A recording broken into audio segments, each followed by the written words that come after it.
Is your local business or organization looking to give back to the community? Help keep our roads clean by joining the Adopt a Road program administered by Keep Tampa Bay Beautiful. Keeping our roads clean is a great way for team building as well as exposure for your business. Select the road your business wants to adopt and dispatch a team to remove litter and debris. Participants will receive 2 signs showing their organization's name as well as safety equipment and instructions for cleaning roads. You can help keep Tampa Bay beautiful by adopting your own road today. To learn more, visit hcfl.gov/cleanhc.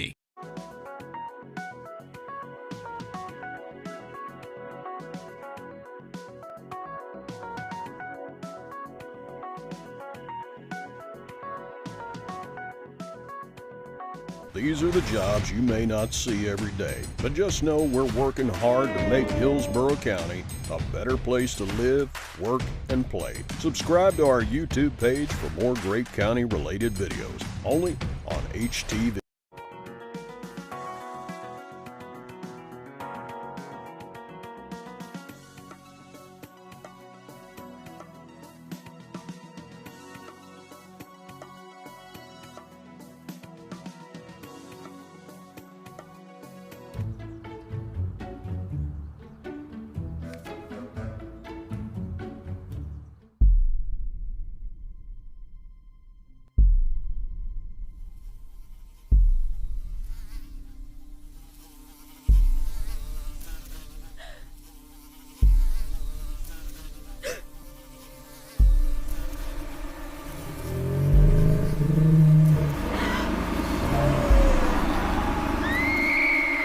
Don't let mosquitoes ruin your day. Fight the bite by removing standing water on your property. Standing water of any kind is a breeding ground for mosquitoes. Do your part and help reduce the mosquito population. Visit hcfl.gov/fightthebite.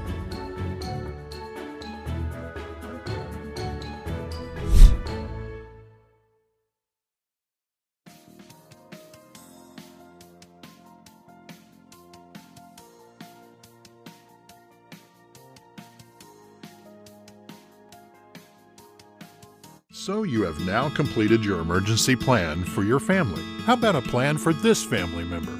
Protect your pets during a disaster by including them in your family's emergency plan. Start by making your pet a disaster kit. Put all paperwork into a large Ziploc bag, including a picture of you and your pet, your contact information, vaccination information, and special care instructions. In addition, you should pack certain items to help your pet during the emergency. A 7-day supply of food with bowls, a travel crate, and your pet's favorite toy. Remember, shelters are the place of last resort. Your plan should include being far away from the disaster's epicenter. But if you do find yourself at the shelter, know the rules. Once at the shelter, your pet will be placed in a designated animal section. This is for your pet's safety, as well as other shelter residents. Knowing the shelter rules helps everyone stay safe during an emergency. For more information about shelters, their location, rules, and how to get ready for a disaster, go to hcfl.gov/staysafe.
Good morning and welcome to the February 13, 2025 quarterly meeting of the Hillsborough County Tourist Development Council. I guess first order of business, need to have a roll call vote to establish quorum. Thank you, Mr. Chair. Hagan, Here. Castor, Antonaccio, Here. Collier, Gonsmart Williams, Here. Kilton, Here. Mackinac, Here. Manthe, Here. Morrison, Placencia, Here. Ross. Here. We have a quorum. All right, excellent. I trust everyone's had an opportunity to review the minutes, and if so, can we have a motion to approve the minutes from May 23rd, August 8th, and November 7th? So move. Second. Motion by Mr. Antonaccio, second. Mr. Placencia, all in favor, say aye. Aye. Opposed? All right, motion carries unanimously. Public comment. Anyone like to speak to the board today? Seeing none, Mr. Barton, give us the quarterly financial report. Okay, thank you, Mr. Chair.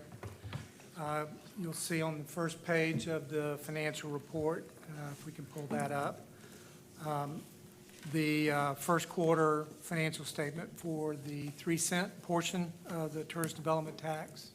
There it is. Being the first quarter, obviously not a lot to talk about. However, I wanted to point out, if you'll go to about the bottom of the first third of the page, you'll see additional approved budget. There were 2 items that were added to the budget as a part of the board's approval of the county budget process. The first was an item that we've talked about and the Visit Tampa Bay board's talked about. It was an allocation of $6 million from over what we call overages from previous year that we allocated to Visit Tampa Bay for additional marketing. And so we've kept it in this column of additional funding. And the second was the board also approved an additional $272,000 for film incentives.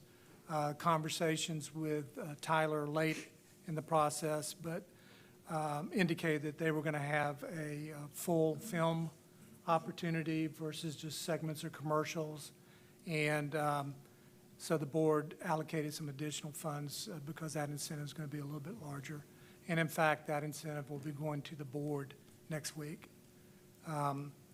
Those were 2 changes to the standard budget that you approved. If you will, unless there are questions on the 3 cent, and go over to the next page, which is the budget for the 6 cent. And again, reminders, there are 3 allocations in this budget. There's $2 million with the City of Tampa for a convention center expansion and improvements. They have not billed us yet. That's pretty typical in the first half of the year, but they haven't billed. We have the allocation for Visit Tampa Bay that comes out of the 6 cent. And again, we do a pro rata allocation in the budget to them. And then lastly is the cultural and attraction-based infrastructure projects. Again, these are the entities such as the aquarium, the zoo, the theater, Mosey, Children's Museum. I'm sure I'm leaving somebody out, but those facilities, it's restricted to them, and they make application to us for small capital projects that are anywhere between a 1 and 3 year window. So it's kind of a pay-as-you-go type of project. Those applications have not opened yet, so we don't have an award amount. So that's why it's showing 0. If you will, turn to the next page and you'll see the next 3 are just revenue collections on the tourist development tax. The first page is the total 1 through 6. The next one is the 3 cent. The next is the 6 cent. So of note, I'm sure you've seen these in your industry assessments, but if you look at the full 6 cent, October was a 3.8% increase over previous year. November was almost 28% increase. December was almost 36% increase. In January was almost a 30% increase over prior year months. So pretty phenomenal growth. Santiago and I have talked about it. He'll speak to it as well, but his pitch is certainly it's not any one thing that's contributed to those significant. Something that is counterintuitive when you think about it, but hurricanes are not necessarily bad for the hotel industry. Lots of folks are escaping harm and seeking refuge in local hotels. And then as we have seen when we're in a market that is adversely impacted, we have people that still need housing because they can't go home. And so I'm not going to attribute all of this to that. There are many other things, including conventions and other activities, but it's certainly a factor. And you can see it with these months. So that's the main thing that I wanted to share on the three tables associated with the revenue collections. If you'll skip past those three, you'll see our traditional graph, if you can catch up with me, where we show our prior years. And so certainly we're off to a pretty significant start associated with the first 4 months of this fiscal year, so you can see that. A couple of graphs I wanted to share with you, if you could go to the next one, please. I probably won't use this one again, but I wanted you to see it. It's interesting because it shows the original 5 cent in orange, and it shows the addition of the 6 cent. And no big surprise. I think the point I wanted to make here is thank goodness we did do the 6 cent because it provided a little bit more of a cushion with the COVID effects. And so you can kind of see that increment where it helped, even in a significant pandemic. And then, of course, the increment as we climb out of that. I just thought it was an interesting thing to share, and thank goodness we did do the 6 cent because it did help pad that period of when we were down. If you could, then turn to the last page. I wanted to share a reminder, we're moving into the next budget cycle for the next 2-year budgeting of the tourist development tax. And I'll be bringing recommendations to this council in May, and it coincides with the county Board of County Commission adopting a budget in the period from July through September, where they deliberate on the total budget. We tend to feed our TDC recommendation, and historically the board accepts that recommendation of the budget. What I wanted to share with you, because clearly we're scratching our head over those first 4 months, particularly 3 months of the beginning of the fiscal year, I wanted you to just look at 3 things. This graph shows in the green, you'll see, well, let me start in sequence. The blue is where you'll see the growth rate projected using the FY14 through FY19. So that first column at the bottom of the page. And that's almost a 10% growth rate when you look at just that time period, and then projecting forward, you see the graph. In the middle column, you'll see the average annual growth between 14 and 19 and 22 and 24. We took the average of the two. And so you see the average in the orange. And then we also looked at 22 and 24, very small window, but as we climbed out of COVID, you know, we eliminated any reference to the COVID period and looked at 22 through 24 and looked at that growth rate, and it's about 5%, almost 6%. So looking at historical exclusively and trying to make some sense of what do we do with these first 4 months as we try to project a 25, I have to do a projection of 25 in order to do 26 and 27, which is our 2-year budget.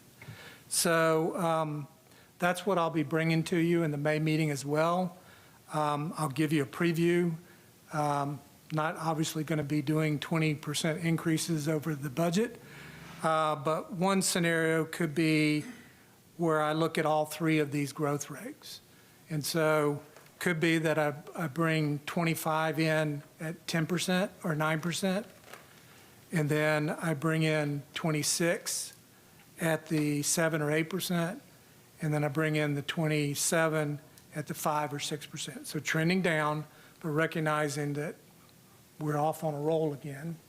And so we'll be looking at something similar to that. So I wanted to preview this with you. Certainly welcome any comments today as well. You know, it's art, not science in some degree here, but the good news is we've had great collections. We anticipate, looking at all the literature, you know, 2 years ago we were kind of worried about a forecasted recession. Didn't pan out. And and we don't really foresee in the short term anything detrimental as well. So there'll be some combination of that when we bring you some projections for the 26 and 27 budget. With that, I'd open up for any questions. And I did have one video I wanted to show at the end of this. So if you could tee that up. I didn't do the video, by the way. It's a Channel 9 segment, but it's very positive. You can head for our website at baynews9.com. Hillsborough County says it brought in a record $1.1 billion in hotel revenue last year, and that's after dealing with the destructive storm season. The county says this marks the third straight billion-dollar revenue year and fourth consecutive year of hitting record highs. The county says December of 2024 was the first time that hotel revenue exceeded $100 million. Visit Tampa Bay CEO says its hospitality workers, marketing campaigns, and continued investments all helped lead to yet another record-breaking year. That ceasefire agreement, which... Okay, that's a great intro to Santiago's report. Thank you. Awesome report there. Any questions or comments for on the quarter financial report, Mr. Placencia? Just a comment and a question. We just came back from our annual investor conference in Los Angeles. There's about 2,000 investors. Firms typically invest in hotels. All the major, thank you. All the major hotel chains are there. And I have to say, Tampa is very much the belle of the ball. It is on everyone's radar.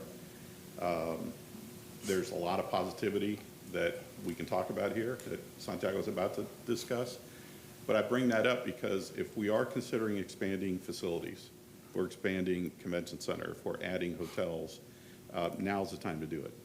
All the major banks, Goldman Sachs, Morgan Stanley, Barclays, all the major global markets are very focused on what's going on in Florida and in particular in the Tampa Bay area. So if we are going to consider some of these expansions, now would be a very good time to put that into effect.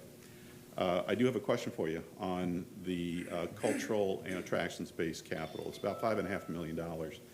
Could you explain to us what the process is for application and how are allocations determined? Yes, thank you. So we go through an application process in the second quarter. They submit essentially capital projects that are associated with their venues. As I mentioned, this isn't, you know, amortizing debt for long term. These are short pay-as-you-go projects. We in fact started at 1 year, but we saw the realistic nature of these, and we allow them to basically submit either 1 year projects, 2 year projects, or 3 year projects. And we also revised the cap associated with what they can submit for. So doing it from memory, but I think it's like one or 1.5 million cap. I think it's 1 million cap for a project. But, you know, can you do it in 1 year? Can you do it in 2 or 3? And we scale it down from 1 million. So they make those applications. It's an internal review of staff. We use folks in our facilities and real estate section as well as our staff. And certainly we go through Q&A about what is this. We go do site visits and we look and see what specifically they're talking about. And then we enter into agreements which the board has to approve. And so who it can goes make to, application, Ron, for these dollars? pardon me?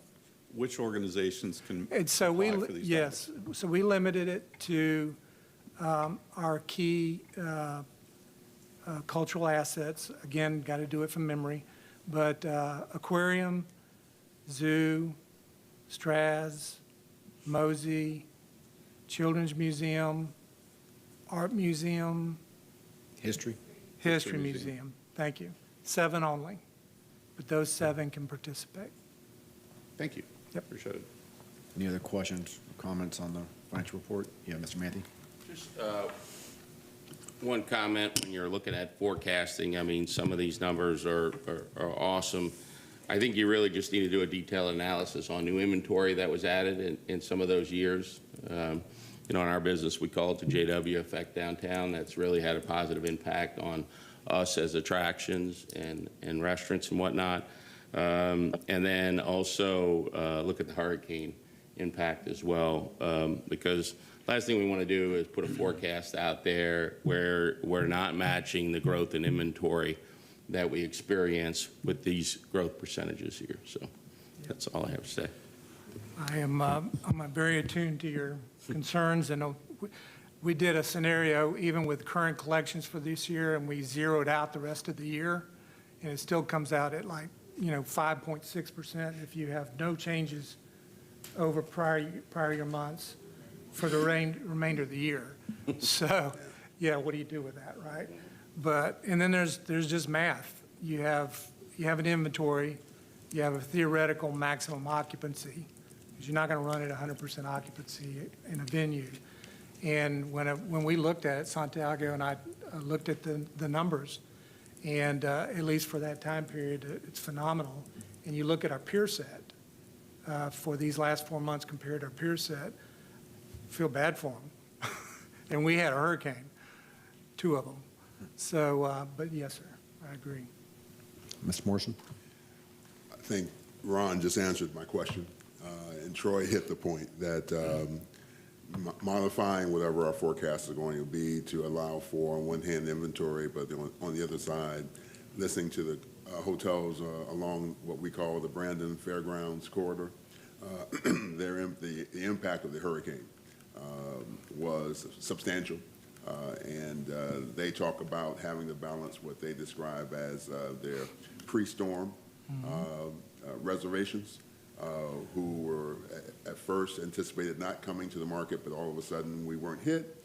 And then they were in the box of having to have those with FEMA vouchers, having to be told after those vouchers had expired that there were no extension opportunities. So I heard the question and answer were right on target. So I think we're moving in the right direction in terms of our analysis.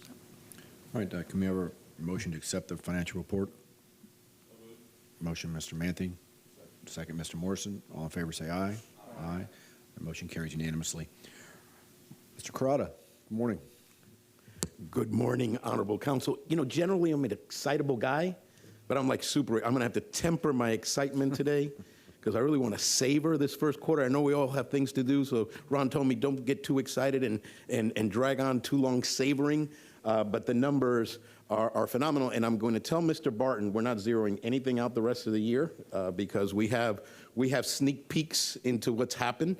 So I can tell you before I even get into my presentation that January weekly STRs had the average occupancy over 80% and revenues up 18.9% compared to last January. We won't see those until this month. And then February, with a weekend, can't get too excited about a weekend, but they're over 81% occupancy and revenues up 19.8%. So hopefully we'll see a huge January that will count as February and a huge February that will be in March. So through March, I think we're still on the upside, double digits. So that's really a good thing. I don't know if the presentation, here we go. So first quarter, if we can I control this, or are you guys controlling it from back? Can I hit enter and not disturb anything? Can I do it? Oh, no, they're doing it upstairs. Okay. Okay, here we go. All right. So quarter one, hotel performance, no surprise. These are actuals for STR. This is actual October, November, December. You see where Hillsborough stands versus the rest of Florida and the rest of the U.S. And you see here in a different format, actuals for October, November, December, based on Smith Travel Research's work. Next slide, please. If you look at the 4 submarkets, it's pretty dramatic as well, and rising tides lift all boats, so it's great to see every submarket perform, especially East County and North Tampa, that had some fluctuation last year, if you remember some of our presentations. So it's great that they have come out of the gate for the first quarter as solid and as strong. So these are our 4 submarkets doing extremely well. Next slide, please. And so quarter one, again, no surprise in the convention comp set as to where we stand with occupancy. Again, you know, the revenue numbers are indicative of the occupancy numbers. So you see there how we stack up for the first quarter of the fiscal year. Next slide. And obviously, this is what you have, but it's a month in the rear. So we say October through December, but those are collections from September through November. That's why I gave you a little bit of a sneak peek as to what's coming up that's still not collected by the county, the tax collector. So you see that in comparison to the last fiscal year first quarters. Next slide. And then obviously the bed tax that is comparable at the 6% with those hotel taxable revenues collected. So very, very excited. Next slide. And then now let's look at calendar year, because we normally don't do a calendar year performance. This is January through December of last year, and you see again the comparison between Hillsborough, Florida, and the U.S. And this is Hillsborough. We get a report through STR that is an MSA report that includes Hillsborough, Hernando, Pinellas, and Pasco. This is Hillsborough by itself, on its own. Next slide, please. And then we look at occupancy in a number of different ways with the reports we get with STR. This is the hotel comp set occupancy for last calendar year. This is how we ended the year through December. The next slide breaks it down by, I believe, the leisure set, which is a slightly different set of cities. Doesn't matter. I mean, it's still at the top. And Ron has heard me say this over and over again. When you're in the top, there's only 2 things that can happen. You can stay at the top or not. And so we've got our work cut out for us for this year. And then the last one, I believe, is what we call the Central Business District. And that's a report that we asked where the business districts of these destinations are segregated. They're pulled out. So we're talking about downtown and airport in some cases. And so in that one, which is, I'll point out, is higher than the occupancy rate for the others, 74.1, 74.1, but in the Central Business District, we're over 75%. And watch out, Nashville, we're competitive. It's a new year starting, so we've started well. We'd like to be first in all 3 sets. So again, a little bit of work to do there, but not much. Next slide, please. And again, these are just our Q1 events in and out of market. Next slide, please. Don't want to spend a lot of time there. Partner updates. We continue to add partners. We're at almost 1,000 partners now, and we're touching every corner of this county as far as partners. So again, that's great when it comes to in-kind support or calling out to partners to host. It's just phenomenal. Now our network is phenomenal. We're up there with some of the large, big cities that are like us that have a partnership base, not far from how many partners some of these other big cities have that are partnership-based organizations. Next slide. Convention sales give you a peek at what they've done this quarter. Next slide, please. These are a snapshot of the groups that actualize. Ron was asking, well, how did all this happen, right? And he's alluded to the hurricane situation. We've also got a lot of conventions coming in. And I have to thank this council because of the investment you've made with us, and it's now repeated itself twice. If you go back to the pandemic, there was an investment made. We wanted to get right back on track, on record pace, and within a year of the pandemic, as far as the hotel industry, we were back. And after 2 hurricanes, you invested again, and now you're seeing the fruit of that labor. So it's not just the hurricanes, it's groups being incentivized, it's airlines. I just got back from Mexico City last night pushing the Aero-Mexico flight. It is sports events, film, you name it, everything right now is humming, and so you're seeing that in the numbers that are being actualized. So these are the groups that actually came to town and their economic impact. The next slide shows that the team never rests on its laurels. The 110 groups were booked in this quarter for future years, and these are the estimates, and this is just a snapshot. I always have to say that, because, oh, you only booked 5. No, no, no. It's just a snapshot. There's 110 groups that got booked during this quarter, and there's only 5 there that we've pulled out, or 4. So there's a lot more than that that's been cooked up this first quarter. Next slide.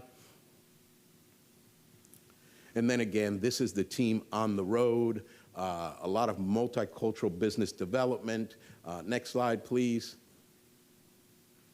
You'll see our teams out there with FSAE, and of course we had Flugtag and IMAX. So all of these things contribute to those big numbers. All of those things contribute to the big number. Next slide.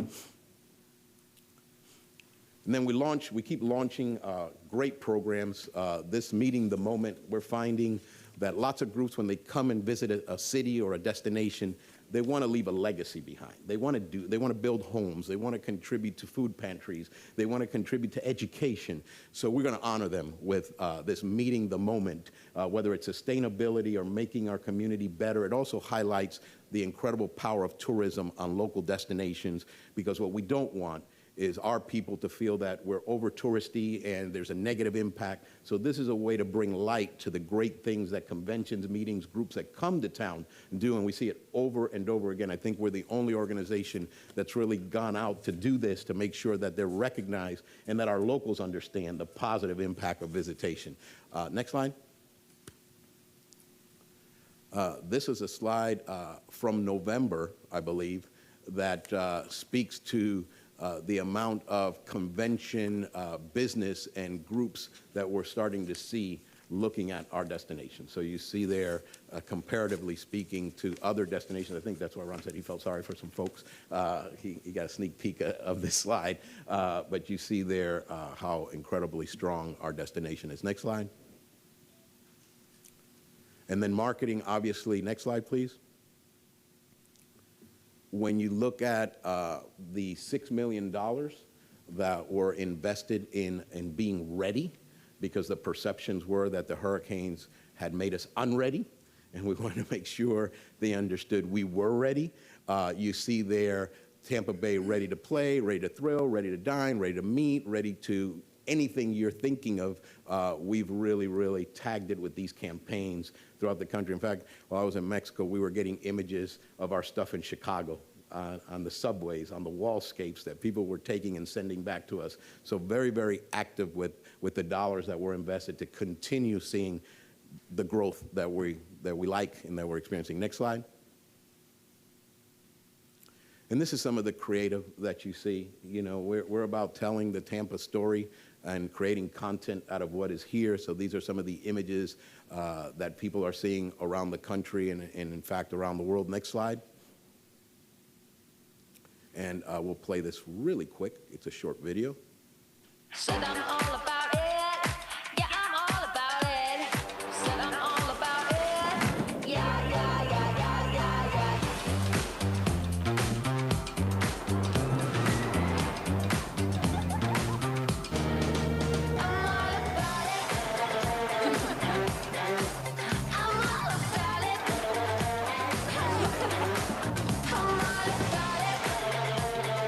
yeah, yeah, yeah, yeah, yeah. Next slide. Said I'm all. And here's some key performance indicators for the Q1 campaign that was in part funded by the $6 million. You see there an average daily rate of $227, a 75 return on the ad spend, and $24 million in hotel revenue bookings and rich. So again, these campaigns, these investments work. I've always said you have to invest money to make money. And so when you invest these dollars, you see the results that we're seeing. Next slide. And of course, we also have to thank Mr. Barton for allowing us to support our Economic Development Corporation. This is a fiscal year 24 Make It Tampa Bay performance indicator with key performance indicators here, and you'll see some of the impressions where we're in elevators, where we're digitally direct with Forbes. I mean, we do a lot of things on the Make It Tampa Bay campaign to persuade people to relocate here, to open offices here, to launch businesses here. So we're very proud of our work with the EDC. And of course, we have Mr. Barton to thank. This is an idea he came up with many, many years ago, and it's resulted in some great numbers for both of us, for Visit Tampa Bay as well as the EDC. Next slide.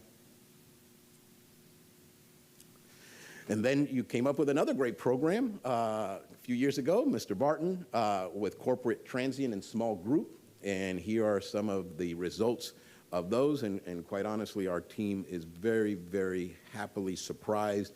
You see some of the media partners we're using to reach this audience, to make sure that they extend their time or do other things outside of business while they're here. So it's not only encouraging, enticing the groups to come here, it's how do they extend their time while they're with us, and we talk to them where they know how to be spoken to, right? Through Forbes, through the Wall Street Journal, through the BBC. We're working all those channels to create that momentum. Next slide. And that's it. Mr. Chairman, any questions, sir? Great job as always, Santiago. Outstanding sir. report. Any questions or comments for Santiago? Yeah. Mr. Morrison? I got to pace myself. I got a bunch of these today. Not as important as this one, but I got a bunch of these today. Mr. Morrison? Two observations and compliments. First, a compliment to this council and to the county commission, quite frankly. So many agencies have rainy day funds, and they sit on them because they are afraid to do anything with them but sit on them. So when we reach the monsoon, we're still sitting on the rainy day funds. This council has been proactive. The county commission has listened, and the reinvestment that Santiago referenced is because we as a collective body said we're not going to sit on what we've had and we'll just hope it gets better. We did something proactively about it. So first observation is just a thank you to all of you, all of us, on behalf of the hotels that I get a chance to speak for from time to time, because that reinvestment has made all the difference in the world. The second observation, somehow we can find a way to capture the meeting the moment effort to begin to tell our local community where those investments are taking place. They are significant, they are ongoing, they are enhancing our community as a whole, and I'm not sure that many of our citizens are aware, whether in South County, whether in New Tampa, North Tampa, Lutz. I'm not sure that Plant City, I'm not sure that it's understood how aggressive those conventions and meetings are in demanding they make a difference in the communities in which they're meeting. So if we can find a way to kind of elevate those moments, I think it does our industry well, but more importantly, it tells our community that there is a return on the investment we're making here. Mr. Morrison, we will do that, and it's rather easy for us. We put out press releases every month on the success of the month. So we can highlight for sure in those press releases, those groups and conventions that have been here during that month and what they've done, whether it's Habitat for Humanity or building a park or a Little League ball field or enhancing a playground. We can definitely capture that on a monthly basis and add it to those press releases we put out, because I know some of those human interest stories are very captivating for the media, and so they get tired of hearing record-breaking, but then if someone comes into our city or our destination, our county, and does something great, our cities, then they might pick that up and really want to talk to the group and talk to us, go out and talk to the community. So that's a great idea. Any other questions or comments? One comment, Mr. Chair. Santiago, in speaking with General McKenzie, who runs Cyber Florida over at USF, there are a vast number of conferences that are headed to Tampa because of what USF is doing and because of the growth in cybersecurity in this area. That's I know we've had good successes in the medical market. That is something that you might want to focus on. Yes. Just given the level of interest in the Tampa Bay area and the number of programs coming here. Excellent. We'll follow up on some of those leads and reach out to USF. We've launched our second phase of the destination development plan. So we just had to sit down with USF to understand all that they're doing out there and how we can collaborate. So absolutely. If I can help you, let me know. Yes, sir. Thank you. Okay, if we can have a motion to accept the activity report. Motion, Mr. Placencia. Second, Mr. Manthe. All in favor, say aye. Aye. My motion carries unanimously. Any other issues or general discussion? Seeing none, we're adjourned.